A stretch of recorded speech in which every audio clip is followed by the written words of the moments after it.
l'approche de son séjour officiel au Caire, le président de l'Assemblée nationale, le professeur Vital Kamerhe, a été invité par son homologue égyptien, le docteur Hanafi Gebali, à découvrir à travers une visite guidée la prouesse accomplie par le gouvernement égyptien sous le leadership du président Abdel Fattah al-Sisi en construisant dans un temps record une nouvelle capitale administrative dont la première phase s'étale sur 40 000 hectares et qui va bientôt s'agrandir de 40 000 autres hectares. Le professeur Vital Kamerhe, avec la délégation qui l'accompagne, dont le rapporteur Jacques Joly, a été accueilli par Khaled Mahmoud Abbas, directeur général de l'entreprise publique en charge de la construction et de la gestion de tous les patrimoines de cette nouvelle capitale administrative. Au cours d'une brève réunion, avant de procéder à la visite guidée, Khaled Mahmoud Abbas a fait une présentation de ce gigantesque projet qui a coûté au gouvernement égyptien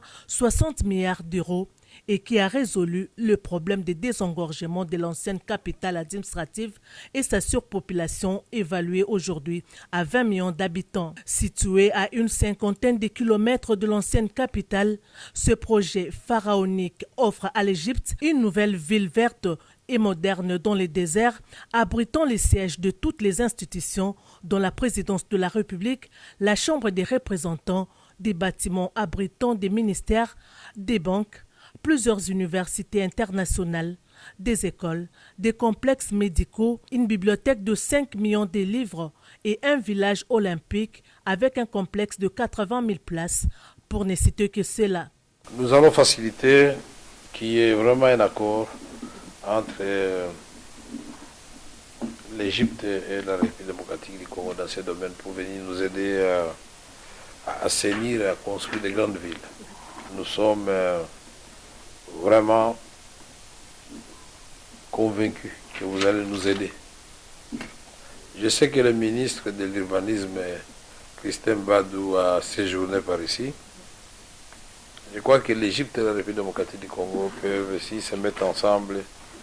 booster l'Afrique sérieusement.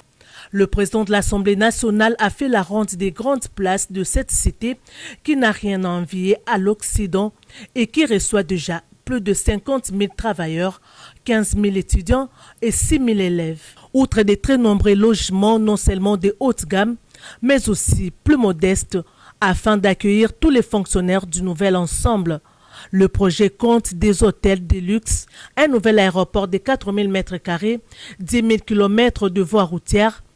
un métro et tant d'autres infrastructures. D'autre part, la ville détient la plus grande cathédrale du Moyen-Orient, dénommée Cathédrale de la Nativité, avec une capacité d'accueil de 7 300 personnes, qui représente un cadeau du président égyptien Abdel Fattah al-Sisi à la communauté chrétienne d'Égypte. Le président de l'Assemblée nationale Vital Kamerhe et les rapporteurs Jacques Joly se sont prosternés devant l'autel de cette cathédrale. Il faut noter que plusieurs échanges ont déjà été entamés entre le gouvernement congolais à travers le ministère de l'Urbanisme et Habitat pour pouvoir utiliser cette expertise égyptienne dans les désengorgements de la capitale Kinshasa. C'est la raison et l'intérêt du choix des autorités égyptiennes de faire visiter cette nouvelle ville au président de l'Assemblée nationale de la RDC.